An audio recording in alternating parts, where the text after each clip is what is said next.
Good morning students. આપણે ગયા પીરિયડમાં શ્રેણિકની વ્યાખ્યા અને શ્રેણિકની કક્ષા વિશે અભ્યાસ કર્યો. આજે આપણે શ્રેણિકના પ્રકારો શીખશું. શ્રેણિકના પ્રકારો એક સ્તંભ શ્રેણિક, હાર શ્રેણિક, ચોરક શ્રેણિક, વિકર્ણ શ્રેણિક, અદિશ શ્રેણિક, એકમ શ્રેણિક અને શૂન્ય શ્રેણિક. તો આ રીતે આપણે શ્રેણિકના અલગ અલગ પ્રકારો વિશે આપણે અભ્યાસ કરીશું. સૌ પ્રથમ આપણે જોઈએ સ્તંભ શ્રેણિક.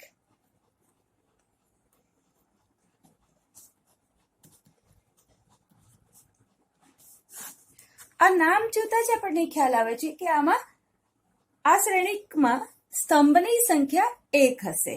એટલે અને આપણે સ્તંભ શ્રેણિક કોને કહીશું? જે શ્રેણિકમાં સ્તંભની સંખ્યા 1 જ હોય તેવા શ્રેણિકને સ્તંભ શ્રેણિક કહેવાય.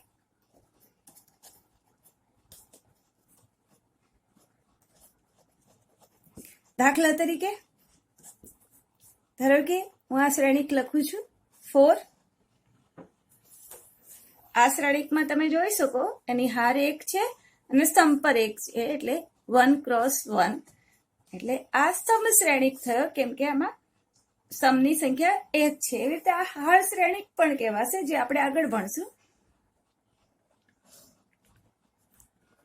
2 1 તમે જોઈ શકો આમાં હાર છે, આડી છે હાર, તો 1 હાર 2 હાર અને સ્તંભ છે 1 જ, 2 ક્રોસ 1. એટલે આ સ્તંભ શ્રેણિક. એવી રીતે કોઈ ત્રીજું એક્ઝામ્પલ જોઈએ. 3 2 5 1 તમે જોઈ શકો આમાં હાર કેટલી છે? 1 2 3 4 હાર છે, પણ સ્તંભ તો 1 જ છે. તો આ પણ કહેવાય સ્તંભ શ્રેણિક. એટલે કે જે શ્રેણિકમાં સ્તંભની સંખ્યા 1 જ હોય, 1 અને માત્ર 1 જ, તો તેવા શ્રેણિકને આપણે સ્તંભ શ્રેણિક કહેવાના છીએ. આપણે ઉદાહરણ તરીકે વ્યાપક સ્વરૂપે આપણે લખીએ તો કોઈ શ્રેણિક એ છે, એના ઘટકો AI જે પ્રકારના છે, પરંતુ અહીંયા મારે સ્તંભ શ્રેણિક જોઈએ છે, એટલે કે સ્તંભની સંખ્યા 1 જ હશે. એટલે I1 હું લખીશ AI1. એટલે તમારે હાર છે એ એમ છે, પણ સ્તંભ તો 1 જ છે, જ્યાં એ I છે એ 1 2 3 અપ ટુ M સુધીનો કોઈ પણ બધા જ લેવાશે. I બરાબર પહેલી હાર, બીજી હાર, ત્રીજી હાર ને એમની હાર. તો આ છે તમારો સ્તંભ શ્રેણી. એવી જ રીતે હવે વાત કરીએ હાર શ્રેણિક.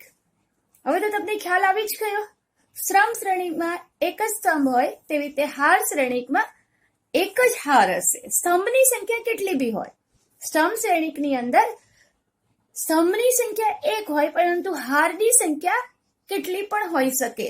1 પણ હોઈ શકે, 2 પણ હોઈ શકે, 3 પણ હોઈ શકે, અથવા એમ પણ હોઈ શકે. એવી જ રીતે હાર શ્રેણિકમાં હારની સંખ્યા 1 હોવી જોઈએ, પણ સ્તંભની સંખ્યા કોઈ પણ હોઈ શકે. તો આપણે હાર શ્રેણિક વિશે ભણીએ.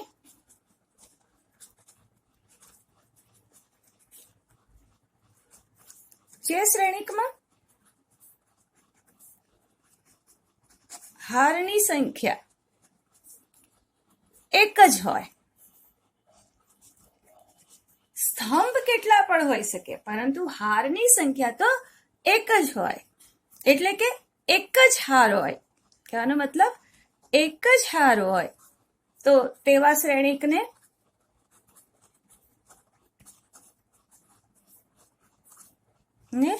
આપણે હાર શ્રેણિક કહીશું.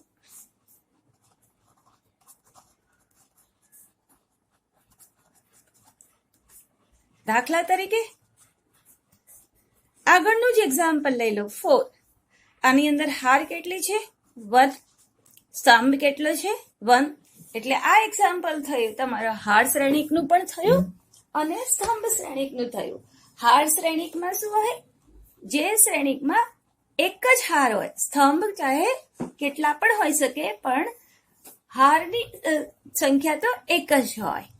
એવી રીતે 1 2 તમે જોઈ શકો આ શ્રેણિકની અંદર હાર તો એક જ છે, સ્તંભ તમને બે દેખાય છે. આ ફર્સ્ટ પહેલો સ્તંભ, આ બીજો સ્તંભ. તો 1 ક્રોસ 2 એટલે આ પણ હાર શ્રેણિકનું એક્ઝામ્પલ થયું. એવી જ રીતે હું 1 2 3 4 લખું તો હાર તો એક જ છે, પણ સ્તંભની સંખ્યા તમને દેખાય છે ને, 1 2 3 અને 4. સો 4 સ્તંભ. એટલે આ બધા તમારા હાર શ્રેણિકના એક્ઝામ્પલ થયા. અને આપણે વ્યાપક રીતે લખવું હોય તો મારી પાસે કોઈ શ્રેણિક છે બી, એના ઘટકો છે બી આઈ જે, પણ મારે હાર શ્રેણિક છે એટલે હારની સંખ્યા એક જ, સ્તંભની સંખ્યા કોઈ પણ હોઈ શકે, એન છે અહીંયા. તો મારી પાસે લખવું પડે બી 1 અને જે, જ્યાં તમારો જે is equal to 1 2 3 up to n. સો આ તમારો થયો હાર શ્રેણિક. ક્લિયર? એટલે કે હાર શ્રેણિકની અંદર તમારા શ્રેણિકની હારની સંખ્યા એક જ હોય. આડી રેખામાં છે એ તમારી હાર બતાવે, સમક્ષિતિજ રેખા, અને શિરોલંબ રેખા જે છે, શિરોલંબ છે એ તમારે સ્તંભ બતાવે. તો એક જ હાર હોય તેવા શ્રેણિકને હાર શ્રેણિક કહેવાય, અને જે શ્રેણીમાં એક જ સ્તંભ હોય તેવા શ્રેણિકને આપણે સ્તંભ શ્રેણિક કહીશું. હવે નેક્સ્ટ જોઈએ ચોરસ શ્રેણિક. હવે ચોરસ શ્રેણિક આ નામ જ બતાવે છે. આપણે જ્યારે ચોરસ બનાવીએ છીએ ત્યારે હંમેશા એની લંબાઈ, ધારો કે આની લંબાઈ 4 સેન્ટીમીટર છે, બધી સાઈડ 4 સેન્ટીમીટર જ હશે, બરાબર? બધી બાજુ છે ચોરસની ચારે બાજુ સરખી હોય. એવી રીતે આ ચોરસ શ્રેણિકની અંદર પણ તેમાં હાર અને સ્તંભની સંખ્યા કેવી હોવાની? સમાન હોવાની. એટલે જે શ્રેણિકમાં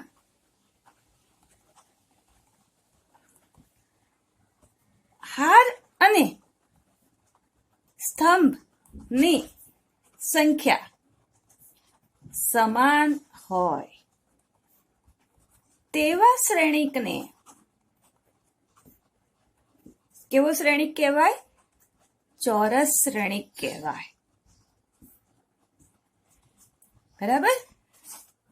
જે શ્રેણિકમાં જેટલી હાર છે એટલા જ સ્તંભ હોવા જોઈએ. ધારો કે 4 હાર હોય તો એમાં 4 સ્તંભ હોવા જોઈએ. 3 હાર હોય તો એમાં 3 સ્તંભ હોવા જોઈએ. તો તેવા શ્રેણિકને આપણે ચોરસ શ્રેણિક કહીશું.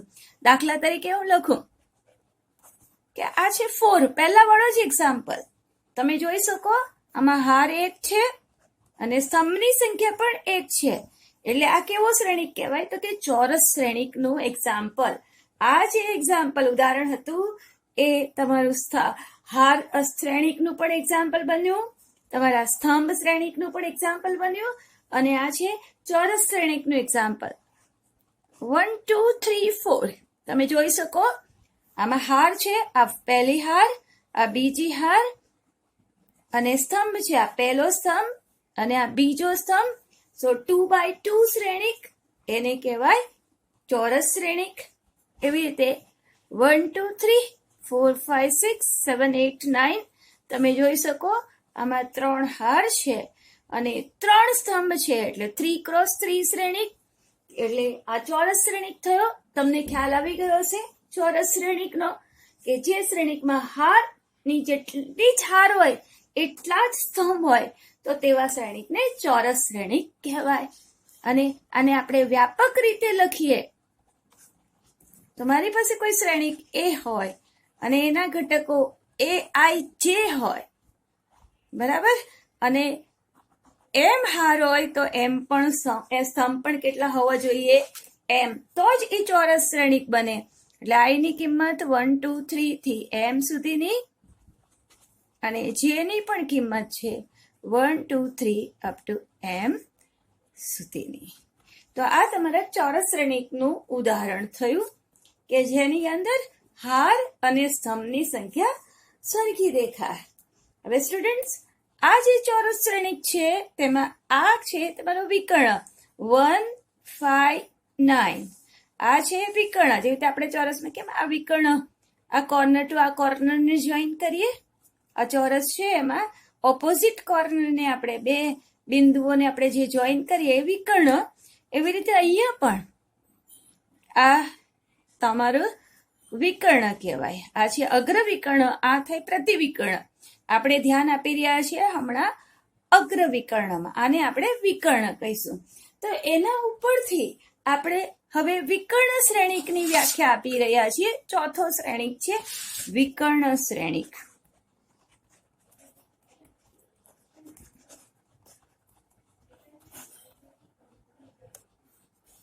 એટલે વિકર્ણ શ્રેણિક કોને કહેવાય?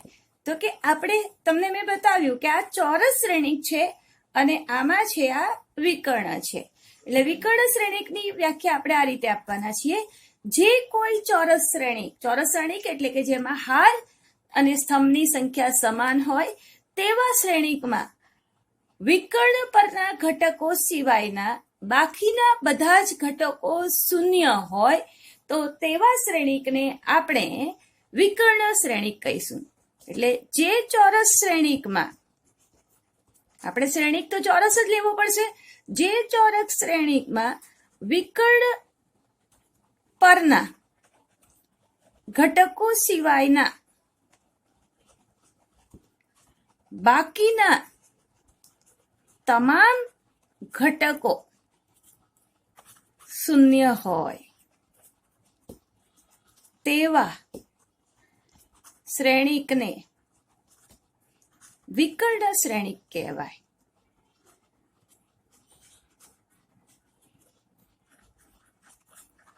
બરાબર? એટલે તમારે ધ્યાનમાં રાખવાનું કે જ્યારે વિકર્ણ શ્રેણિકની આપણે વાત કરતા હોઈએ ત્યારે તમારો જે શ્રેણિક છે એ કેવો હોવો જોઈએ? ચોરસ શ્રેણિક હોવો જોઈએ. અને એ ચોરસ શ્રેણિકમાં વિકર્ણ સિવાયના બધા જ ઘટકો કેવા હોવા જોઈએ? શૂન્ય હોવા જોઈએ. તો તેવા શ્રેણિકને આપણે વિકર્ણ શ્રેણિક કહીશું. આપણે એક એક્ઝામ્પલ લઈ લઈએ.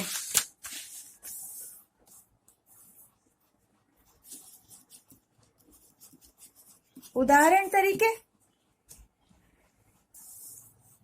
ધારો કે આપણે આગળ જ લીધું એ ઉદાહરણ 4. બરાબર? આ કેટલી કક્ષાનો શ્રેણિક છે? 1/1, જેમાં એક હાર છે અને એક સ્તંભ છે.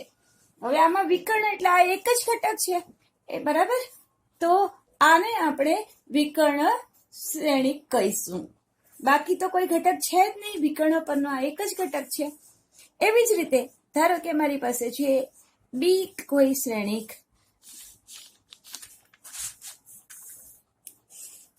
1, 2, 3, 1, 0, 4. બરાબર? એટલે આ જે શ્રેણિક છે એ 2/2 એટલે ચોરસ શ્રેણિક છે. અને એના વિકર્ણો સિવાયના, વિકર્ણો પરના ઘટકો શૂન્ય નહીં, વિકર્ણો સિવાયના તમામ ઘટકો શૂન્ય હોવા જોઈએ. હા, વિકર્ણો પરનો કોઈ ઘટક શૂન્ય હોય તો કોઈ વાત નહીં, કોઈ પ્રોબ્લેમ નથી.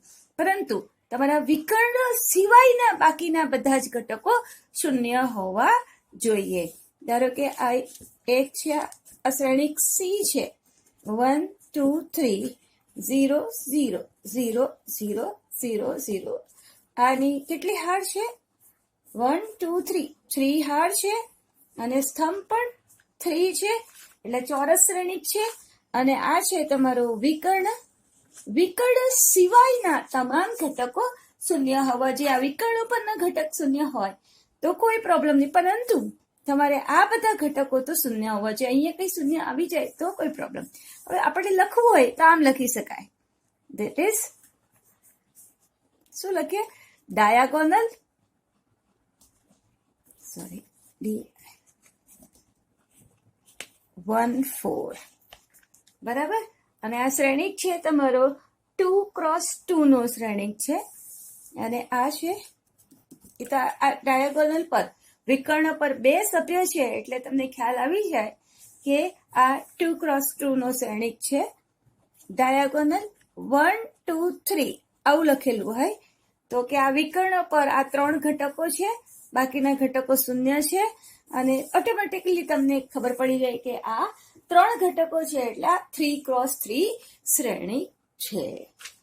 ઓકે, એવી રીતે ડાયાગોનલ અને ઇંગ્લિશમાં વિકર્ણને ડાયાગોનલ કહેવાય. ડાયાગોનલ 4 આ રીતે લખ્યું હોય તો તમને ખબર પડી કે વિકર્ણ પર એક ઘટક છે, ધેટ મીન્સ આ 1x1 શ્રેણિક છે અને એટલે આપણે ડાયાગોનલ 4 લખ્યું છે. અને વ્યાપક રીતે આપણે લખવું હોય તો આપણે લખી શકીએ એ, બરાબર, જ્યાં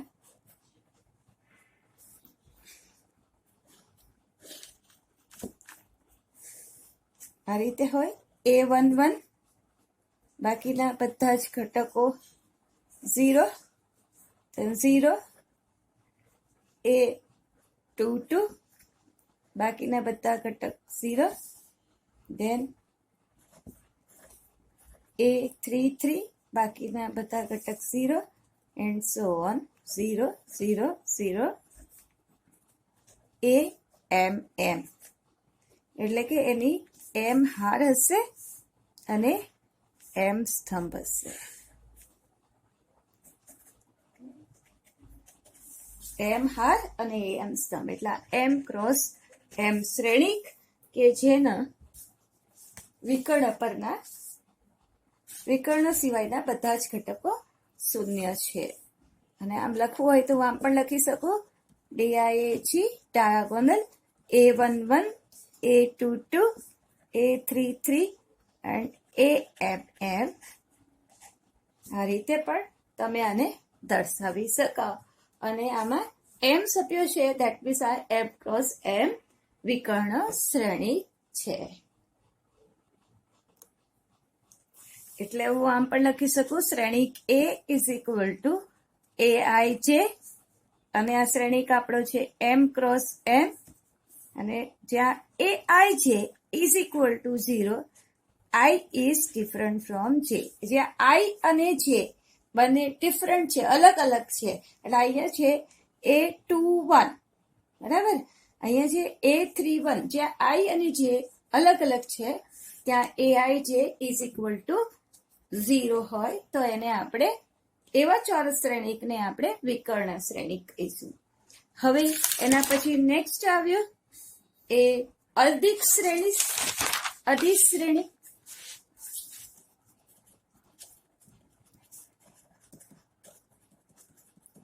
અધિક શ્રેણિકનું સૌથી પહેલા હું એક્ઝામ્પલ આપી દઉં તો તમને એના પરથી ખ્યાલ આવી જશે કે આ મારી પાસે કોઈ શ્રેણિક છે. સપોઝ અહીંયા છે 3 3 3 0 0 0 0 0 0.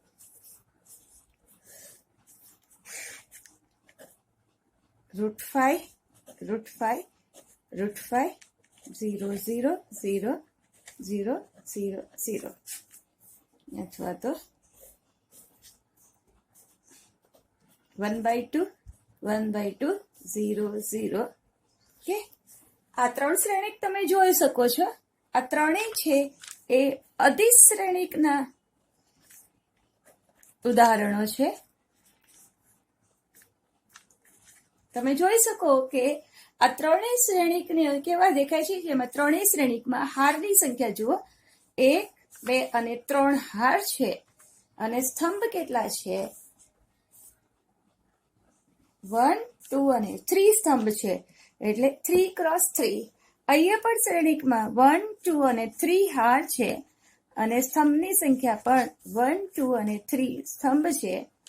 અહીંયા તમે જોઈ શકો 1 અને 2 બે હાર છે અને સ્તંભની સંખ્યા કેટલી છે 2 છે. એટલે આ 3x3 શ્રેણિક, આ પણ 3x3 શ્રેણિક, આ 2x2 શ્રેણિક.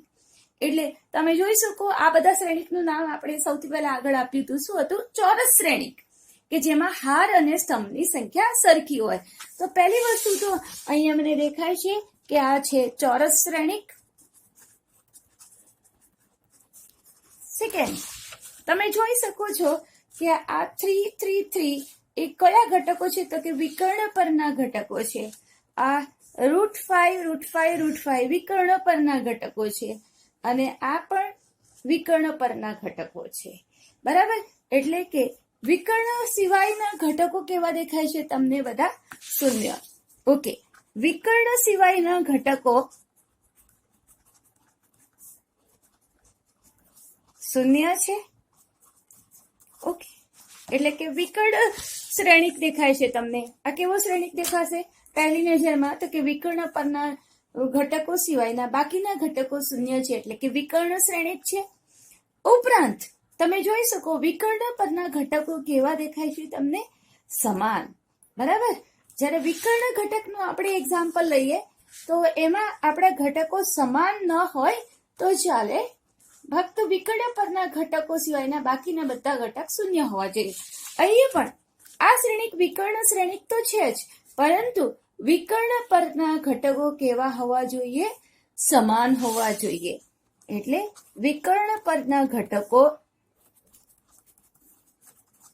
કેવા હોવા જોઈએ? સમાન હોય તો તે શ્રેણિકને આપણે અધિશ્રેણિક કહેવાય. બરાબર? એટલે આપણે વ્યાખ્યા રીતે આપશું: જે વિકર્ણ શ્રેણિકમાં વિકર્ણ પરના ઘટકો સમાન હોય, જે વિકર્ણ શ્રેણિકમાં વિકર્ણ પરના ઘટકો સમાન હોય તો તેવા શ્રેણિકને કેવો શ્રેણિક કહેવાય? અધિશ્રેણિક કહેવાય. બરાબર? એટલે અધિશ્રેણિક એટલે કેવો શ્રેણિક થયો? તો કે અધિશ્રેણિક ચોરસ શ્રેણિક પણ છે, અધિશ્રેણિક વિકર્ણ શ્રેણિક પણ છે, અને ત્રીજું વિકર્ણ પરના બધા જ ઘટકો સમાન છે. બરાબર? એટલે તમારું આ અધિશ્રેણિકને તમે ચોરસ શ્રેણિક કહી શકો, પરંતુ તમારે જે ચોરસ શ્રેણિક જો તમને આપ્યો હોય તો એને તમે અધિશ્રેણિક ન કહી શકો. ચોરસ શ્રેણિકને અધિક શ્રેણિક આપણે અધિશ્રેણિક નહીં કહી શકીએ, ચોરસ શ્રેણિકને વિકર્ણ શ્રેણિક પણ નહીં કહી શકીએ, પરંતુ જો વિકર્ણ શ્રેણિક હોય કે અધિશ્રેણિક હોય તો તેને આપણે ચોરસ શ્રેણિક કહી શકશું. કેમ કે વિકર્ણ શ્રેણિક એ ચોરસ શ્રેણિક છે જેમાં 3 સમાન હાર છે. 3 હાર છે તો 3 સ્તંભ છે, એમ હાર છે તો એમ સ્તંભ છે. એટલે વિકર્ણ શ્રેણિકમાં હાર અને સ્તંભની સંખ્યા સરખી છે, એટલે આ વિકર્ણ શ્રેણિકને આપણે ચોરસ શ્રેણિક કહી શકીએ. એવી રીતે અધિશ્રેણિકની અંદર પણ હાર અને સ્તંભની સંખ્યા સમાન છે, એટલે એને ચોરસ શ્રેણિક કહી શકીએ. પરંતુ ચોરસ શ્રેણિકને આપણે વિકર્ણ શ્રેણિક ન કહી શકીએ. કેમ કે વિકર્ણ શ્રેણિકની અંદર વિકર્ણ સિવાયના બધા જ ઘટકો કેવા હોવા જોઈએ? શૂન્ય. એવી જ રીતે અધિશ્રેણિકની અંદર પણ વિકર્ણ સિવાયના બધા જ ઘટકો શૂન્ય હોવા જોઈએ, અને ઉપરાંત વિકર્ણ પરના ઘટકો સમાન હોવા જોઈએ.